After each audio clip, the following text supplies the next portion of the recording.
So here we have this course variable set to Python programming. As I told you before, whenever you work with text, you should surround your text with quotes. You can either use double quotes or single quotes. That's more of a personal preference, but quite often we use double quotes. We also have triple quotes, and we use them to format a long string. For example, if you have, let's say, a variable message, that is the message we want to include in the body of an email, you can use triple quotes to format it like this. Hi, John. This is Mosh from codewithmosh.com, blah, blah, blah. So that's when we use triple quotes. Now, we don't need this in this lecture, so delete. Let me show you a few useful things you can do with strings. First of all, we have this built-in function in Python for getting the length of strings. What is a function? A function is basically a reusable piece of code that carries out a task. As a metaphor, think of the remote control of your TV. On this remote control, you have buttons for different functions, like turn on, turn off, change the channel, and so on. These are the built-in functions in your TV. In Python and many other programming languages, we have the exact same concept. So we have functions that are built into the language and the platform. You can reuse these functions to perform various tasks. So here we can use the built-in len function to get the length of a string, which means the number of characters in that string. Now, whenever you want to use a function, you should use parentheses. Now we say we're calling this function, which basically means we're using this function. Now, some functions take additional data, which we refer to as arguments. These arguments are inputs to these functions. So this len function takes an input or an argument. Here we pass our course variable, and this will return the number of characters in this string. So let's print that and see what we get. Run the program. We get 18 because we have 18 characters here. Let's look at another example. If you want to get access to a specific character in this string, you use the square bracket notation. So here we add course, square brackets. To get the first character, you use the index 0. So in Python, like many other languages, strings are 0 indexed, which means the index of the first character or the first element is 0. So now when we print this, we'll get P, okay? Now you can also use a negative index, like -1. What does that mean? Well, if 0 represents the first character here, what do you think -1 represents? That takes us back to the end of the string. So that returns the first character from the end of the string. Let's run this program. You will see we'll get G. There you go. Using a similar syntax, you can slice strings. Let me show you. So I'm going to duplicate this line and remove -1. Now let's say we want to extract the first 3 characters in this string. So here we need 2 indexes. The start index, colon, the end index. So this will return a new string that contains the first 3 characters in this course variable. That will be P, Y, and T.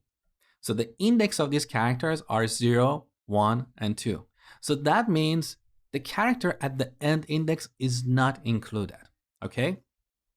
Let's run the program and make sure we get the right result. There you go, PYT.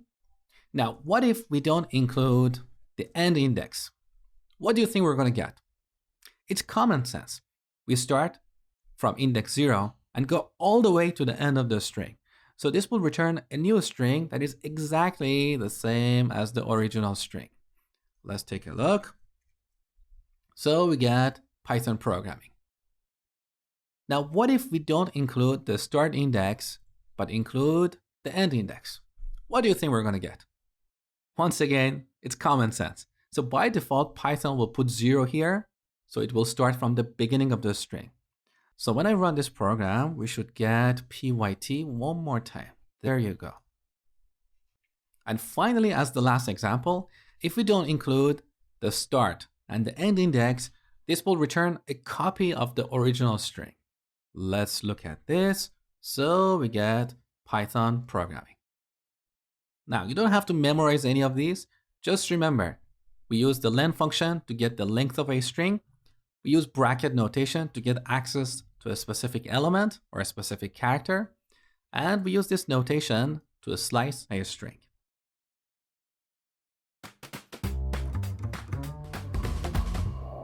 In this lecture, we're going to look at a few useful functions available to work with strings.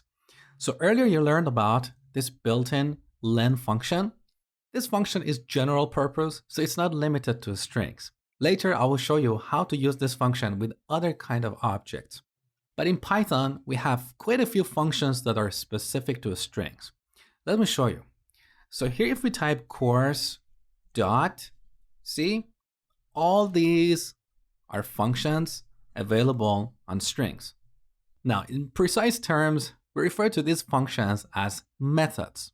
This is a term in object-oriented programming that you will learn about later in the course.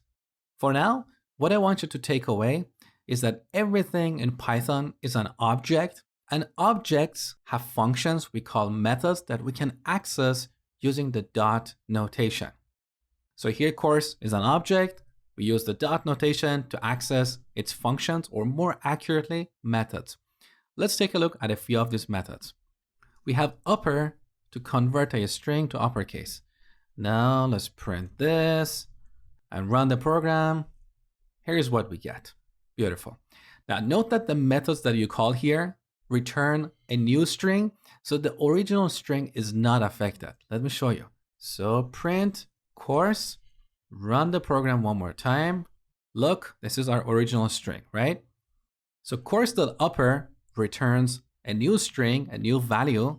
We can store it in a variable like course, underline capital, like this. Now, to keep this demo simple and consistent, I'm going to revert this back and use a print statement. We also have the lower method to convert a string to lowercase. We also have title, which will capitalize the first letter of every word. So if our string was like this, when we call the title method, we get Python programming as you see here. Okay? Another useful method is strip, and we use it to trim any white space at the beginning or end of a string. This is particularly useful when we receive input from the user. Let me show you. So let's imagine the user entered a couple of white spaces at the beginning of the string. When we call course.strip, those white spaces will be removed. Take a look. So note that in the first three examples, we have those white spaces, but in the last one, it is removed. So a strip removes the white space from both the beginning and end of a string. We also have lstrip, which is short for left strip, and rstrip, which is short for right strip. So it will remove the white space from the end of a string. If you want to get the index of a character or a sequence of characters in your string, you should use the find method. Let me show you. So course.find. So as an argument, here we pass another string. We can pass a character or a series of characters. Let's find the index of pro. Run the program. So the index of pro is 9. So if you start from 0 here all the way to 9, this is the index of pro. Okay?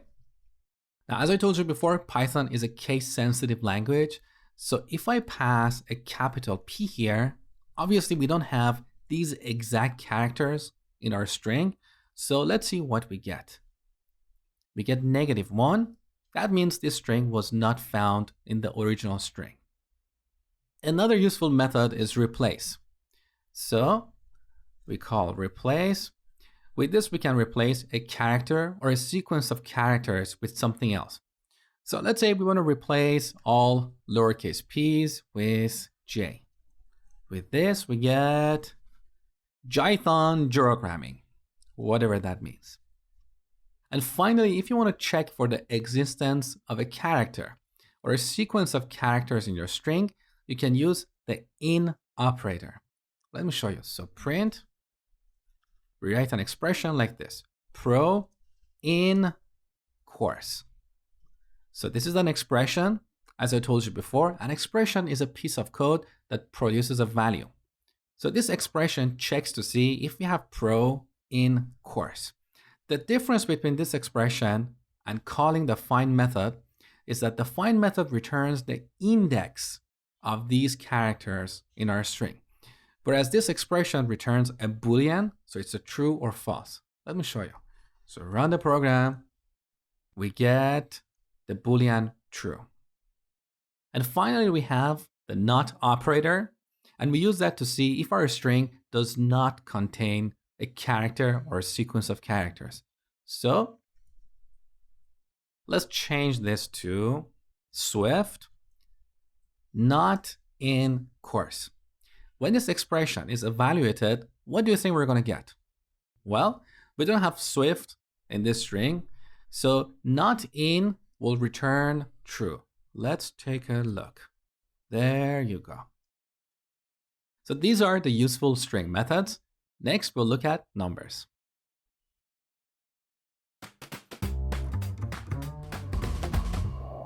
Here we have two variables, first and last. Let's say we want to print my full name on the console. So we can define another variable, full, set it to first, then concatenate it with a space, and one more time concatenate it with last. Now when we print full, we get my full name on the console. Beautiful. Now this approach of using concatenation to build a string is okay, but there is a better and newer approach. We can use formatted strings. So here we can set full to this string and prefix it with an F, which can be lowercase or uppercase. This formatted string doesn't have a constant value like these two strings here. It's actually an expression that will be evaluated at runtime. So here we want to add our first name. We use curly braces to print the value of the first variable. After that, we add a space, and then we add curly braces one more time to print the last name. So at runtime, this expression will be evaluated. What we have in between curly braces will be replaced at runtime. Now let's run this program one more time. We get the exact same result. Just be aware that you can put any valid expressions in between curly braces. So earlier you learned about the built-in len function. We can call len here to get the length of this string. Let's run this program one more time, so we get 4. We can also replace last with an expression like this, 2 plus 2. Let's run this program, we get 4 and 4. So when using formatted strings, you can put any valid expressions in between curly braces.